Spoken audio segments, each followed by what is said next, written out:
Welcome to Banfield. I'm Brian Enton in for Ashleigh tonight. The forgotten American that no one seems to be talking about.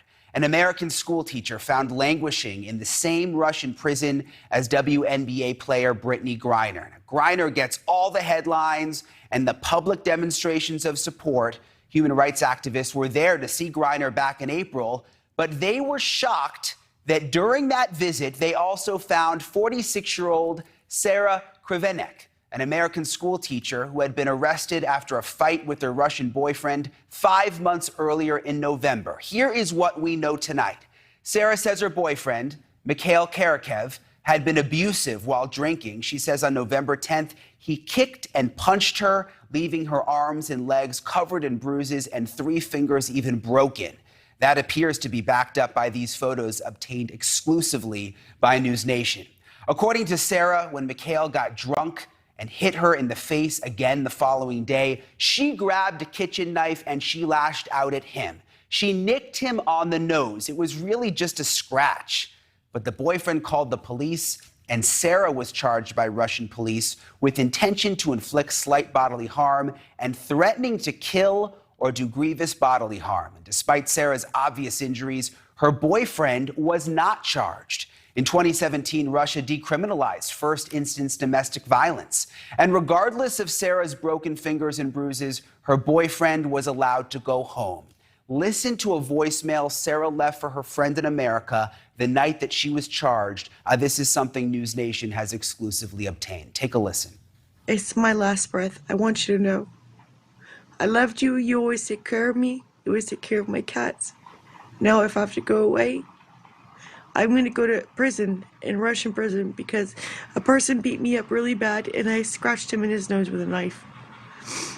And there's no way to protect yourself here because there's different rules. So if you don't ever hear from me again, I love you. You're my dear friend. And it was at this point that both Sarah and her boyfriend listened to the wrong people. Mikhail says the police gave him a stack of documents and told him to sign them. He says he was still angry and drunk, and he signed everything without reading it because police promised not to file charges. The forms laid out a narrative that an American woman on an expired visa had violently attacked a Russian citizen with a knife. And the following day, Mikhail told a court that wasn't how it happened, and he was in fact the aggressor, but the damage, it was already done. And then Sarah made her big mistake. She listened to the U.S. Embassy. You see, after her arrest, Sarah was released on bail, but one of the conditions of her release was that she was not allowed to leave Moscow. Instead, she visited the U.S. Embassy, which told her that she needed to head back to the U.S. as quickly as possible. So on December 15th, Sarah was escorted to Moscow's airport by an American diplomat with $200 cash and a plane ticket to Kansas. But she never made it onto the plane. At customs, Russian authorities confiscated her passport, and Sarah was arrested, this time with no bail. And she has been behind bars ever since. It has been 8 months now, and no one is talking about this American teacher behind bars for 8 months. I want to bring in one of Sarah's closest friends now, Anita Martinez. She is on the phone with us. Anita, you are one of the people who is helping to bring this story to light. And you were actually on a video call with Sarah when this arrest happened in the airport. So you saw some of it. Tell me what happened, Anita. Hi. Well, we were on the phone. She was anxiously awaiting her flight. And then she just told me, she says, I'm worried. I'm worried. And I said, why? And she said, well, because they took my passport and they haven't given it back to me yet. And she says, I'm worried. And, I just tried to reassure her and tell her that, well, maybe they're just, verifying stuff or, don't worry. And, well, shortly thereafter, I just saw her, she was sitting, on the floor, leaning up against the wall. And I saw her just look up and, she was acknowledging someone. And then they proceeded to grab her arm and pull her, and I could just hear her saying, no, no, and it was like a scuffle. And then next thing I know, I saw a man look into her phone, into the camera, and then her phone just went dead. And that was the last I've ever heard from her. I've never been able. Yeah, I was going to say, have you had a chance to talk to her? Have you tried calling? I mean, does anyone even know where she is? Nobody knew where she was until just recently. We had no idea. We had no contact, no communication, nothing whatsoever with her. No one. I called the American Embassy shortly thereafter. I started making phone calls, and I called the embassy in Moscow, and well, then that was still, during the pandemic, so I think they were kind of a skeleton type crew, and so my resources were limited. I really didn't know who to reach out to, and then I was told that because I wasn't family, that there was limited information that I could be given. Yeah, Anita, it doesn't seem to make any sense. I mean, we've seen these photos. We have these photos obtained exclusively by NewsNation where you see the bruises, and she was clearly abused. Exactly. I mean, look at this. This is awful. How does she end up in this Russian jail? That's what I'd like to know. Sarah is a good person. Sarah would never have intentionally tried to hurt someone. I'm sorry, I'm kind of... No, it's okay. I totally understand. And I'm just thinking to myself, if she's in this situation and she goes to the U.S. Embassy thinking they're going to help her, the U.S. Embassy escorts her to the airport. They have a diplomat with her, and she gets into the airport, and that's when the arrest happened? Right. I don't know all the details around that as to how the airport, the police or security there or what, I don't know how they found out she was there. I don't know if the boyfriend called them and told them that she was trying to leave the country. I don't know that information. I just know that somehow they knew she was there, or maybe, they put a stop on her passport. I don't know. Yeah. I just know that, I saw her being detained and taken away, and I didn't have any clue who took her or where she was at or if she was dead or alive for the next few weeks after that. I had no idea. You must have been terrified, Anita. So we reached out to the State Department today, obviously trying to get answers. I can't believe that we haven't heard about this story for 8 months. The response from the State Department, in part, I want to read it to you. It says, "We can confirm the arrest of a U.S. citizen in Moscow in December 2021. We take our role in assisting U.S. citizens abroad seriously and are monitoring the situation. We continue to urge that Russian authorities allow consistent, timely consular access to all U.S. citizen detainees in Russia in line with its legal obligations and allow us to provide consular services for U.S. citizens detained in Russia. Our requests for access are consistently delayed or denied." So it does not sound like Sarah is in a very good situation. It sounds like they're not even allowing the embassy staff to visit her right now. Right, and that's my concern. I'm thinking, why? Do you? I'm sorry.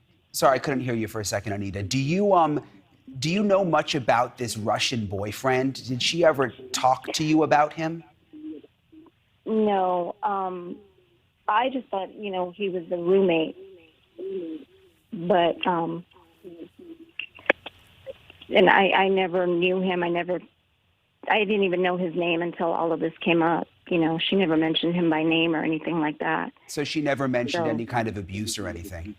No, she did tell me about the abuse. I did know about the abuse, but I didn't know that he was a boyfriend. I thought that he was just a roommate because she had her own apartment. She lost her apartment because she had fallen and she broke her arm.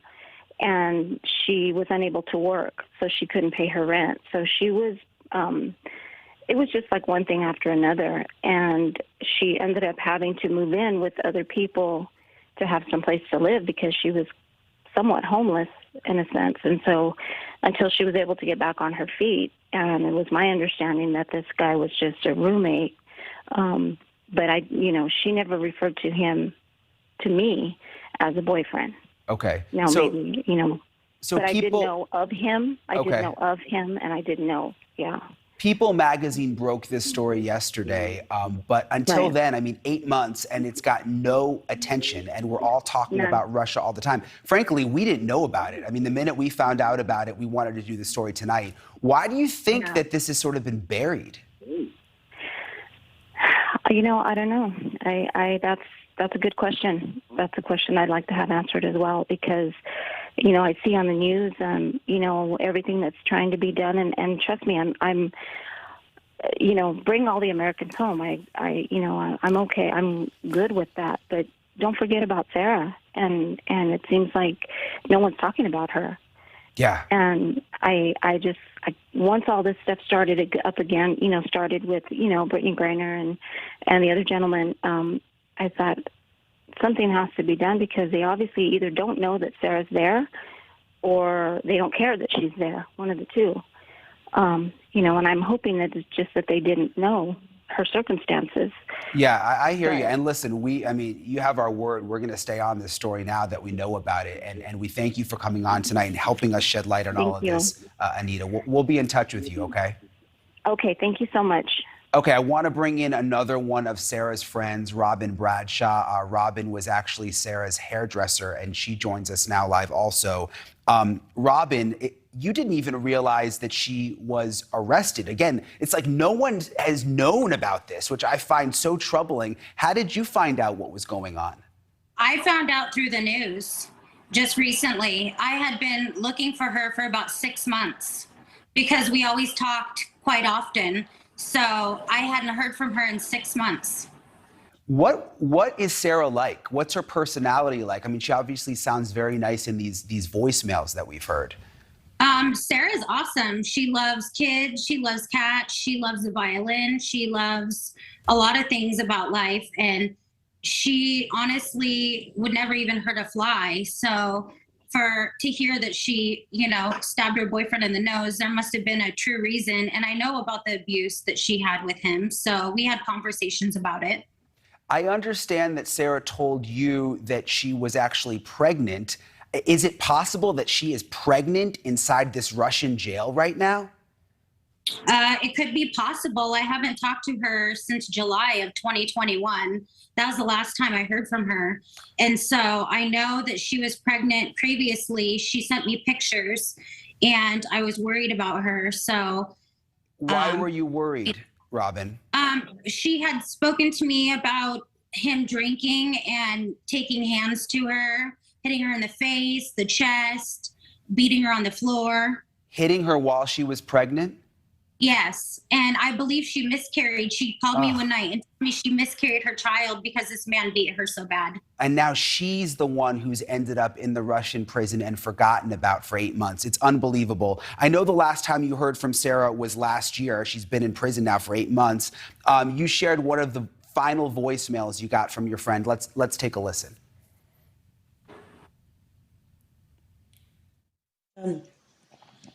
And I have to work this summer and one more school semester, and then I'm going to try to save up my money, buy a plane ticket, because my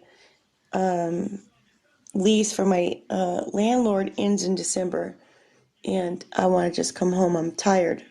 I've been here 4 years, and it's been pretty difficult. So I can't tell you everything because it would take too long, but one day I should write a book about my tour in Russia. And it was a difficult. Robin, it's just so sad to hear her say in that voicemail to you that how badly she wanted to come home, and to now think that she's basically stuck there. Yeah.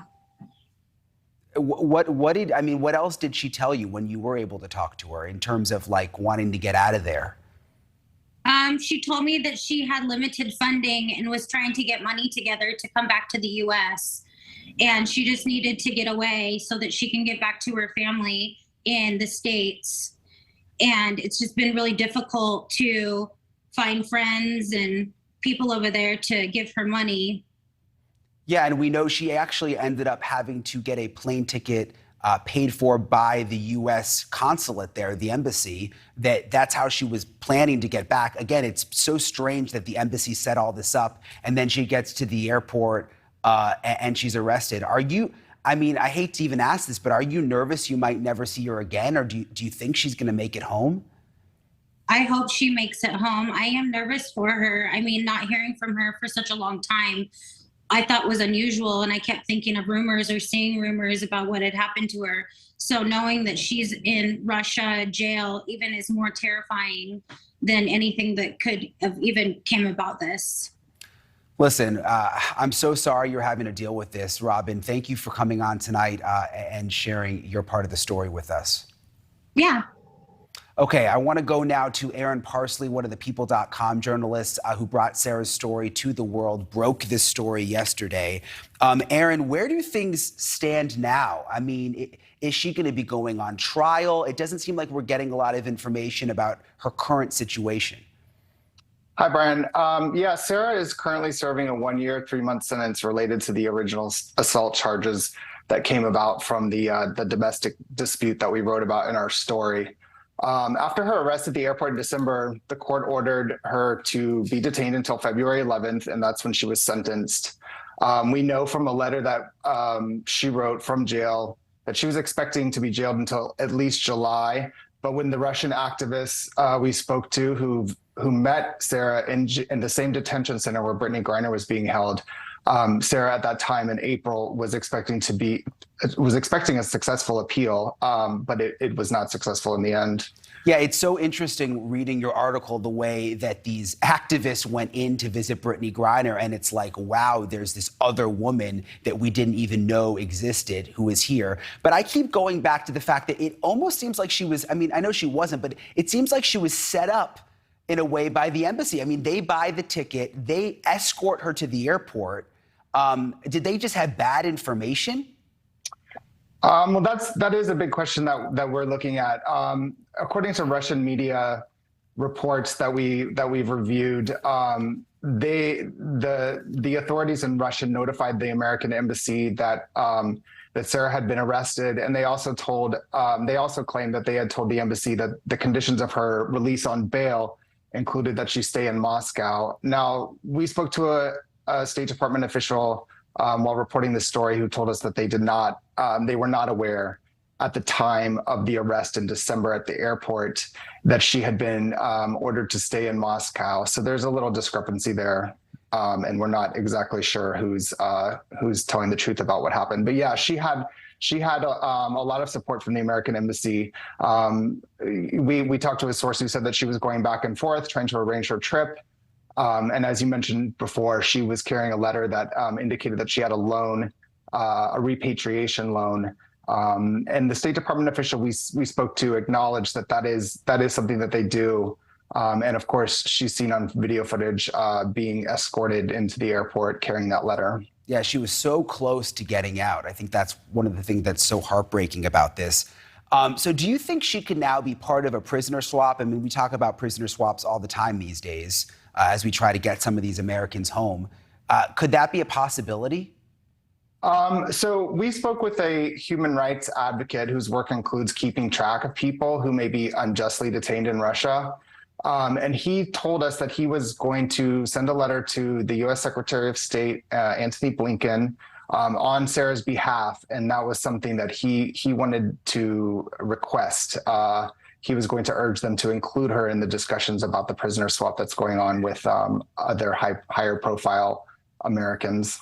So, you know, we talk about these same high-profile Americans stuck in Russia all the time, and now all of a sudden we learn about Sarah, and until you broke the story, you know, no one knew. It kind of came out of nowhere. Aaron, do you think it's possible that there are other Americans there that we know nothing about? So according to this human rights advocate that we spoke with, plus the woman who visited Sarah in jail back in April, they told us that there are currently 8 American men in Russian prison and 2 American women, and that would be Sarah and Brittney. But this Sarah story is harrowing, and it kind of makes it seem possible that there could be others. When we reached out to friends and family of Sarah's, many of them weren't even aware that she was in jail, which I think your previous guests mentioned. Others were reluctant to talk to us about Sarah. So it really did seem like not a lot of people were calling members of Congress, contacting the State Department. No one was really looking for her in terms of the people in her circle back here in the U.S. Your first guest was one of the few people that we found who did reach out, Anita, and she contacted them, I believe, in June, and both the White House and the State Department. And the State Department wrote her back, kind of acknowledging that they received her message a little more than a week later. The White House responded just this Monday. Wow. Well, again, I think that's one of the saddest and most disturbing things about all this is that she has sort of been forgotten in a way. And I'm glad that you did the story and now we're doing it. I mean, lastly, do we know if she's healthy? Do we know if she's okay in prison? Do we have any idea? So the human rights advocate that we spoke with, who keeps track of prisoners in Russia, told us just this week that he has confirmed that she is in a prison in a city that is in southeast of Moscow, and told us that in addition to writing that letter to the Secretary of State in the U.S., he has contacts who are going to travel there this week, try to see her, try to check on her.